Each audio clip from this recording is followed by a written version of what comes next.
Je vous remercie, Monsieur le Président. L'ouverture à la concurrence du fret ferroviaire en 2006 est un naufrage industriel, on l'a rappelé il y a quelques instants, et à lui seul aurait dû vous suffire à vous vacciner, de la libéralisation du transport de voyageurs. Il y a 30 ans, 30% des marchandises transitaient en France par le rail, ce taux n'est plus que de 10% aujourd'hui, et le nombre d'agents SNCF a été divisé par 2 en 8 ans. Alors aux collègues qui semblent nous donner des leçons sur le fret, je voudrais quand même lui rappeler ce qui a causé aussi la perte du fret, c'est l'abandon du wagon isolé. C'est une décision qui a été prise par les gestionnaires brillants que nous avons et les hauts dirigeants de fret SNCF. C'est également la concurrence de Géodis qui fait rouler des camions avec des travailleurs détachés et qui ne payent pas effectivement les sillons puisque ce sont des autoroutes qui sont construites avec nos deniers. Aujourd'hui, on ne compte plus les gares de triage qui sont les gares de fret de triage qui sont laissées à l'abandon, faute d'investissement. Alors que dans le même temps, le poids de la dette SNCF imputable au fret a été multiplié par 2. Tout cela pourrait se réduire à un accident industriel et financier s'il ne se doublait pas d'une catastrophe écologique. De 1990 à 2015, le transport routier de marchandises a cru de 40% alors qu'il émet 10 fois plus de gaz à effet de serre que le transport ferroviaire. Nous voyons donc ce qu'il arrive quand on laisse le marché, la main invisible, comme vous l'appelez, du marché, organiser les transports sur tout notre territoire.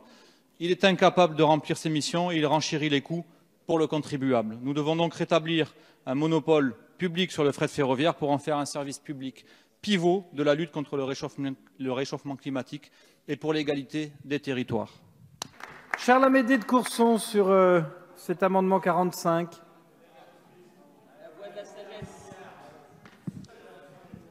Mais mes chers collègues, est-ce que le fret est un service public? Il ne l'est pas juridiquement aujourd'hui. Mais mes chers collègues, l'a-t-il été? Parce qu'on peut transporter des marchandises pas simplement par le fer.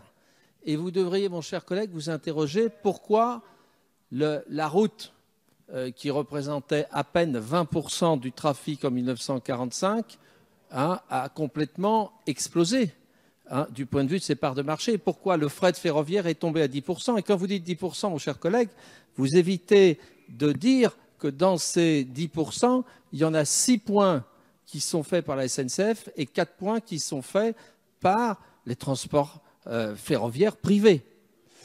Et est-ce que vous pourriez vous interroger sur le pourquoi des choses et non pas l'apparence des choses? Mes chers collègues, c'est tout le problème de la réactivité du fret ferroviaire. Si vous fréquentez un peu les milieux des entreprises, vous constaterez que beaucoup d'entreprises ont arrêté d'utiliser le fer pour des raisons de qualité du service, le problème du temps. Je connais beaucoup d'industriels qui me disent « je ne veux plus utiliser le fer ». Donc, ce n'est pas simplement un problème de prix, c'est aussi un problème de qualité du service et donc qui met en cause le problème de l'organisation. Car ce qui est vrai à la SNCF n'est pas vrai dans d'autres compagnies ferroviaires européennes. Donc, mon cher collègue, retirez votre amendement parce que si vous croyez qu'il est écrit au ciel qu'un jour, il y a un mode de transport qui est propriétaire du transport de fret, alors là, franchement, vous ne connaissez pas l'histoire économique du monde. Monsieur Prudhomme, pour un mot, alors. Je ne vois pas pourquoi je n'aurais qu'un mot alors que mes collègues se sont répandus sur des contre-vérités. Pour une courte intervention de réponse. Mais je suis toujours très concis dans mes interventions. Pour répondre à M. Charles Amédée de Courson, la qualité de service, M. Charles Amédée de Courson, c'est effectivement ce que j'évoquais tout à l'heure. C'est le wagon isolé qui a été abandonné. Je fréquente le milieu des entreprises qui me disent je voudrais bien mettre mon conteneur sur un train. Le problème, c'est que Fret SNCF, par des décisions politiques, a abandonné le wagon isolé. Donc, effectivement, on les a sciemment jetés dans les bras de Géodis parce qu'il y avait plus de marge à se faire avec des travailleurs détachés à 300 € par mois. Quant à la distorsion de concurrence, Monsieur Charles Amédée, vous êtes vraiment le laudateur de la main invisible du marché. Tout pour le camion, c'est les décisions que vous avez prises ici. Vous avez voté ici le passage à 44 tonnes en créant une distorsion de concurrence 10% supérieure à ce qu'elle était avant.